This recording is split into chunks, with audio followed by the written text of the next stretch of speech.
The war in Ukraine has two distinct theaters.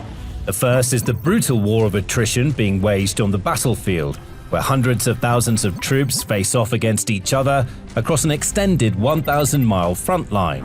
The second is in the air, where both sides bombard each other nightly with long-range missiles and drone swarms.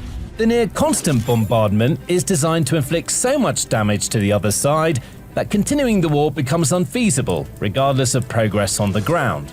And with that goal in mind, in 2025, Ukraine has begun zeroing in on the heart of the Russian war machine.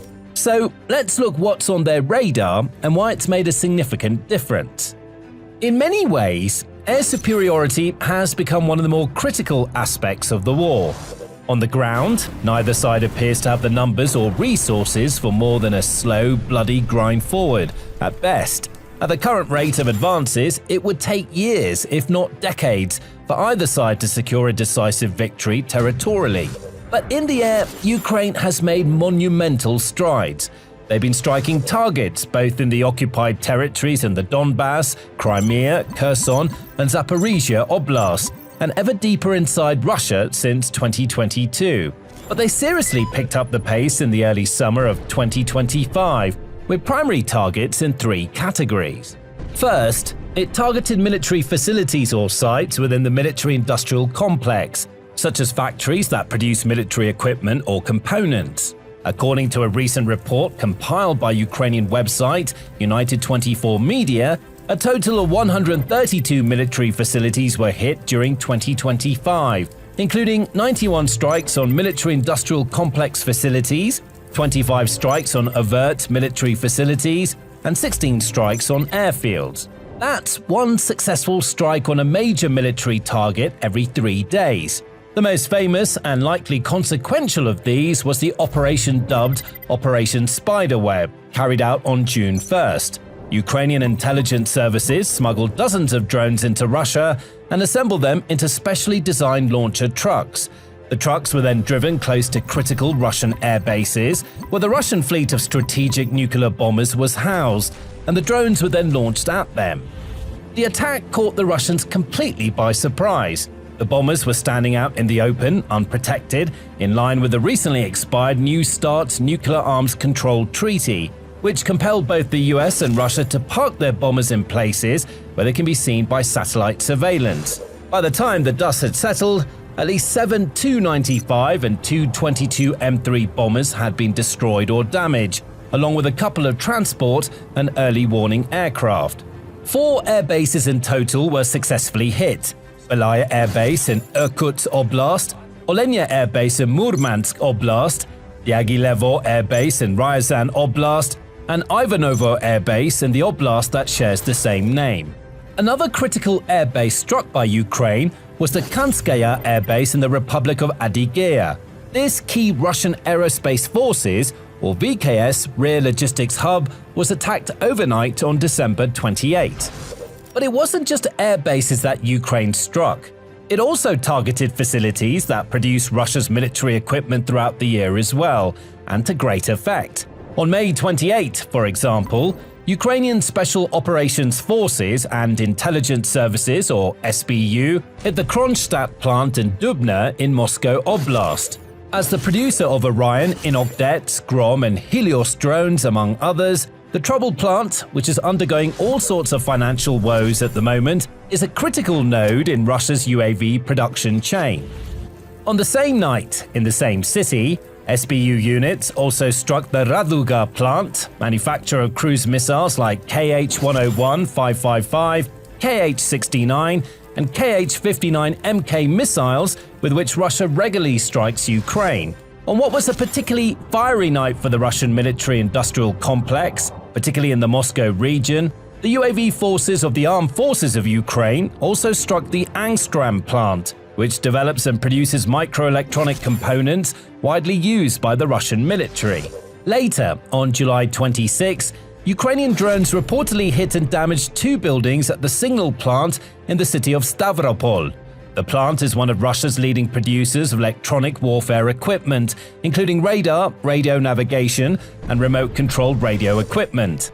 The second main category of targets hit by Ukrainian long-range strikes was logistical targets. These included 30 strikes on electrical substations, 28 strikes on logistics infrastructure, and 15 strikes on Russian ports. The city of Belgorod, the closest large Russian city to the Ukrainian border, has borne the brunt of the worst of the strikes on electrical infrastructure. The Luch substation was struck on October 5th, causing widespread blackouts, while another attack on September 28 targeted the Belgorod thermal power plant and associated substations, cutting power to over 500,000 people. The city has also been plunged into darkness at least twice during early 2026, with hot water in centralized heating systems reportedly unavailable until April or May. Additionally, the Novobryansk substation in the Bryansk region and Oriol combined heat and power plant in Oriol were reportedly hit by Neptune missiles on October 31, disrupting electricity to the area. Further strikes on substations and other electrical facilities were also recorded in Vladimir, Smolensk, Voronezh, and Tambov. In terms of strikes on logistics, Ukrainian forces focused primarily on rail infrastructure. Repeated strikes on railway lines in Rostov Oblast, Leningrad Oblast, the occupied Zaporizhia region, and the cities of Oriol, Voronezh, and Bryansk derailed military and fuel trains, disrupting troop and equipment movements. A major sabotage operation on the Trans-Siberian Railway on November 13 temporarily blocked a key logistics artery. Russian trains carrying fuel and military supplies were also targeted. In May, the GUR Special Forces struck a moving Russian fuel train in Zaporizhia with OWA UAV drones. Then, in July, a train carrying fuel, lubricants, and military equipment was destroyed in Rostov Oblast. And in August, Ukrainian strikes derailed fuel trains near Tokmak and Dzyankoy, cutting supply into Crimea. Russian railway stations and junctions were also not spared. Between July and August alone, for example, the South Station in Rostov Oblast, Surovikino Station in Volgograd region, and Dzyankoy Station in Crimea were all hit, damaging power lines, halting traffic, suspending military cargo flows, and disrupting supply routes in the process. And traction substations and relay cabinets in Rostov, Volgograd, Voronezh, and Krasnodar were also hit, causing automatic shutdowns and widespread rail disruptions. As for the strikes on Russian ports, these primarily targeted fuel storage and oil export facilities, focusing on Black Sea and Sea of Azov ports that are critical to Russia's energy industry, naval and land operations. The most striking of those came arguably right at the end of the year, when Ukrainian drones struck oil product tanks at the Temryuk port on the Azov Sea on Christmas Day. Two large fuel reservoirs caught fire at the southern port of Temryuk, scorching an area of around 2,000 square feet. 6 weeks earlier, a Ukrainian drone attack damaged an oil depot and a civilian vessel in the port of Novorossiysk near Krasnodar Krai, temporarily halting oil exports from Russia's largest Black Sea oil terminal. Indeed, strikes on Russian energy infrastructure are the third category of Ukrainian long-range strike targets, and in many senses, it's these strikes that have been the highest priority and had the greatest consequences. According to the United 24 report, in 2025, Ukraine hit Russian oil refineries 88 times, oil storage facilities 28 times, and gas infrastructure 6 times. For example, the Makhachkala oil refinery in Dagestan was struck on the night of October 21, damaging a processing unit that supplies fuel to Russia's Caspian flotilla. Then, on December 14, at least 3 refineries were hit in diverse locations. The Afivsky refinery in Krasnodar Krai, a major refinery with 6.25 million tons per year capacity, the Uryupinsk oil depot in Volgograd Oblast, and the Slavneft Yanos refinery in Yaroslavl Oblast. For good measure, alongside the Temryuk fuel reservoir strike, Ukraine also hit the Novoshukhtinsk oil refinery in Rostov Oblast with Storm Shadow missiles on Christmas Day. However, there were other strikes that pushed the dagger even deeper into Russia's military heart. Perhaps the most daring strikes, and those with the most far-reaching long-term consequences, have been Ukraine's strikes on Russian oil tankers at sea. These tankers are part of Russia's so-called Shadow Fleet, which continues transporting Russian oil despite Western sanctions. During the year, at least 11 Shadow Fleet tankers have incurred critical damage after being attacked by drones or suffering unspecified external explosions. The SBU has claimed responsibility for 4 of these attacks, while pointedly not denying the others, and has made clear that they intend to substantially damage Russian seaborne crude oil export revenues. The tanker strikes actually started in late December 2024, when Ursa Major, cargo ship owned by a company affiliated with the Russian Ministry of Defense, sank in the Mediterranean following several explosions. They then continued throughout the winter months of early 2025. The crude oil tanker Sea Charm was damaged in mid-January, while in the vicinity of Turkey's Ceyhan port. The Grace Verum was impacted off Libya in early February. The Sea Jewel was hit in Italy's Savona port on February 15, and the tanker Koala suffered damage from explosions while docked at Russia's Ust-Lager port on the Baltic Sea. While details of the cause of the explosions in all these cases remain somewhat murky, experts believe they were likely the result of limpet mines, small explosive charges with powerful magnets that stick to the hull of a ship. But during the course of the war, Ukraine has rapidly upgraded its naval drone capabilities, and these entered the fray with a vengeance in the second half of the year. In June, the crude oil tanker Vilamura, under Greek management, suffered an explosion off the coast of Libya. It was carrying 1 million barrels of crude oil and had to be towed to southern Greece for repairs. 2 weeks later, on July 6, the Eco-Wizard tanker, also under Greek management, was hit by 2 explosions just 10 minutes apart. Then on November 27, the Mersin, a Panama-flagged oil tanker managed by Istanbul-based Beşiktaş Shipping, was damaged off the coast of Senegal after being struck by 4 external explosions while at anchor near Dakar. The explosion caused seawater to enter the engine room, leading to a distress signal, emergency response, and successful evacuation of all crew who were unharmed. While Ukraine hasn't claimed responsibility for the attack and naval authorities deny that naval drones were involved, given what happened right after, it seems that Ukrainian naval drones, particularly its new Sea Baby maritime drones, were the likely culprit. In November, Ukraine's SBU started openly deploying Sea Babies to attack Russian commercial ships, damaging 3 Shadow Fleet tankers in the Black Sea in attacks for which it claimed responsibility on 28 November and December 10. These attacks were followed by an aerial drone attack on a tanker in the Mediterranean on December 19, the first overt deliberate strikes on commercial ships seen in the war. Combined, these strikes bring the number of Shadow tankers either taken out of action entirely or significantly damaged by Ukraine in 2025 up to at least 11, including 8 crude oil tankers. Now, meticulously collated facts, analyzed and compiled into cutting-edge analysis, that's what we deliver day after day here on The Military Show. If you haven't done so yet, subscribe to the channel to keep your finger on the pulse of what's really going on in the world of warfare. Now, the loss of the tankers themselves represents a pretty hefty financial blow for Russia.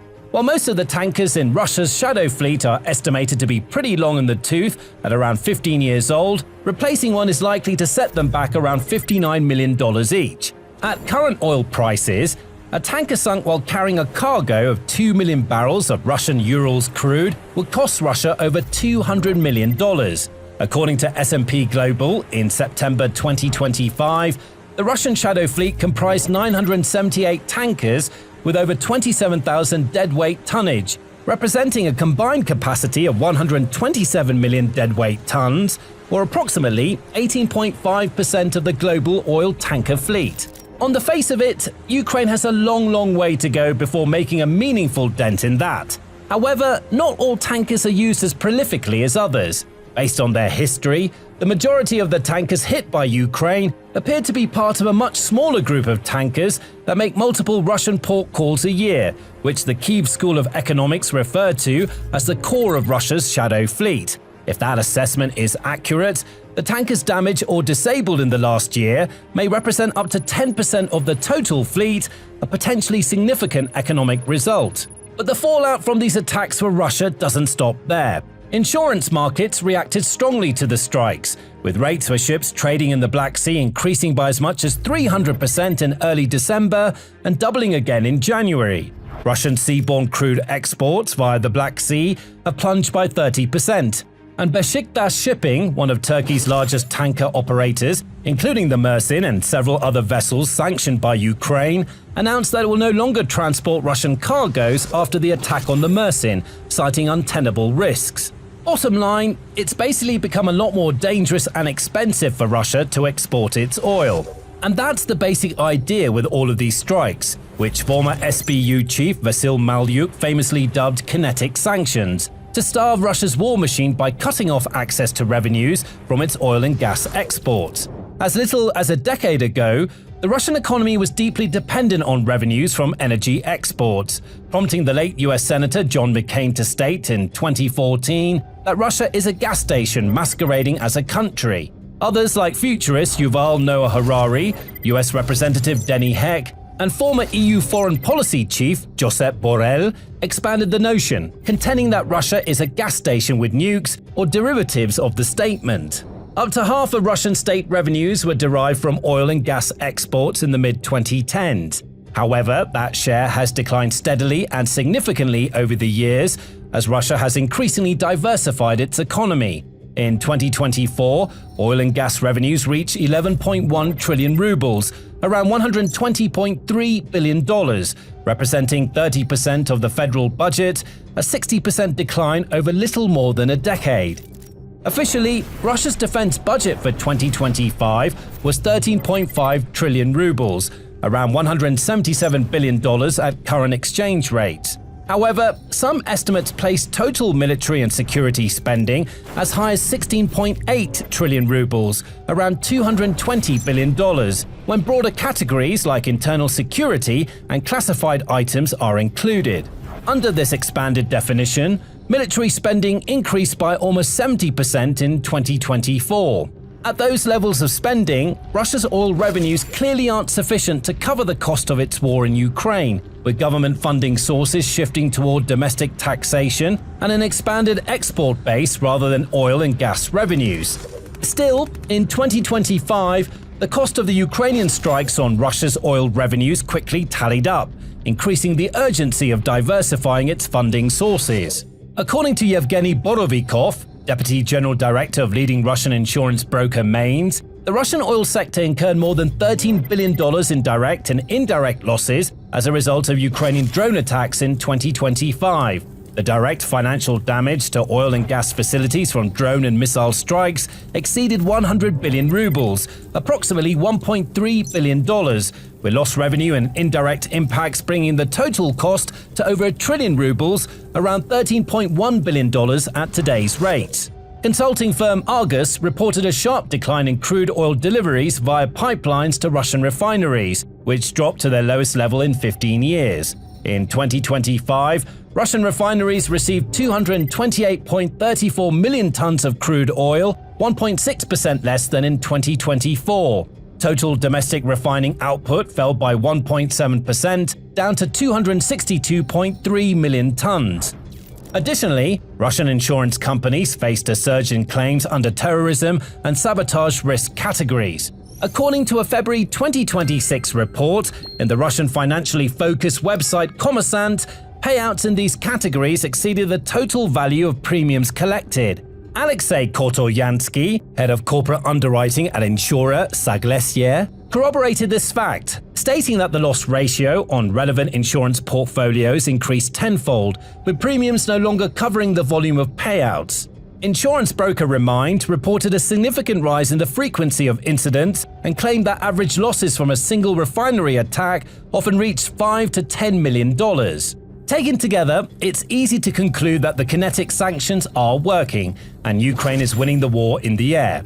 It looks like, in conjunction with counter-sanctions by Western nations, Ukrainian long-range strikes are progressively bringing Russia to the point where it can no longer fund its war or justify its continuation to the Russian public and financial elites. The problem is that there are two sides participating in this air war, and it requires substantially greater mental gymnastics to come to the same conclusion when you look at the damage Russia's reciprocal strikes are doing to Ukraine. In 2025, the size of Russia's nightly bombardments consistently exceeded those of Ukraine's, typically by several times, and these ramped up considerably in the second half of the year.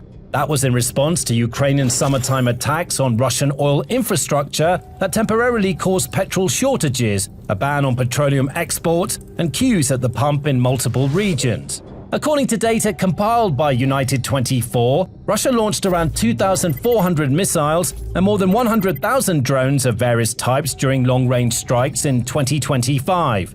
Both sides have regularly claimed interception rates of over 90%, implying that roughly 10,000 Russian long-range drones and 240 missiles struck targets during the year.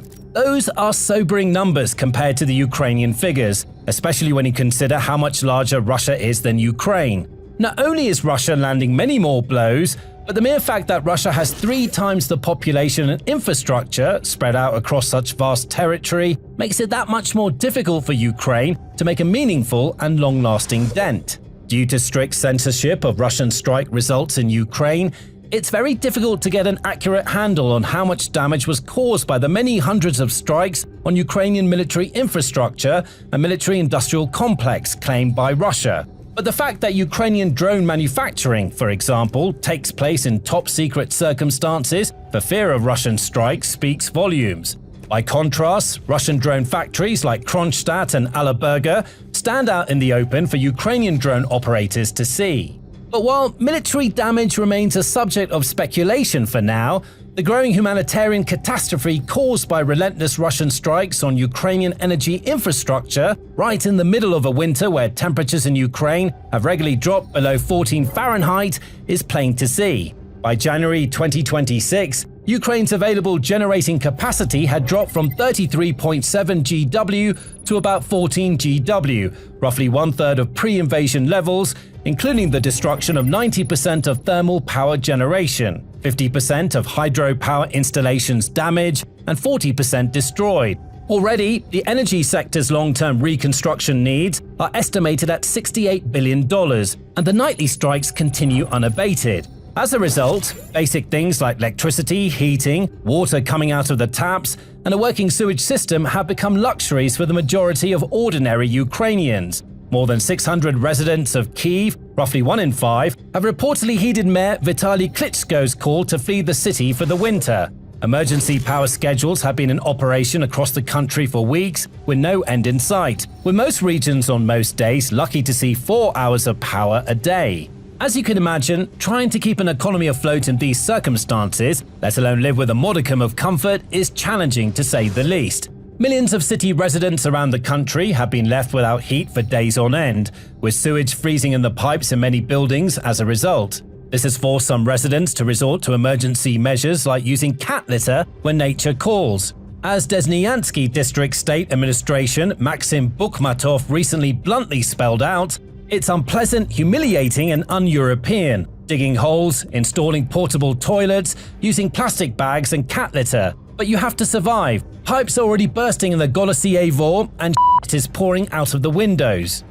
Judging by the increasing number of protests against electricity outages by Ukrainian citizens and comments on Ukrainian Telegram channels, a growing number of Ukrainians are questioning the sanity of escalating long-range attacks on Russian energy infrastructure when the consequences are so severe. Russians, with the exception perhaps of Belgorod, aren't feeling the effects of the air war to anywhere near the same extent as they are.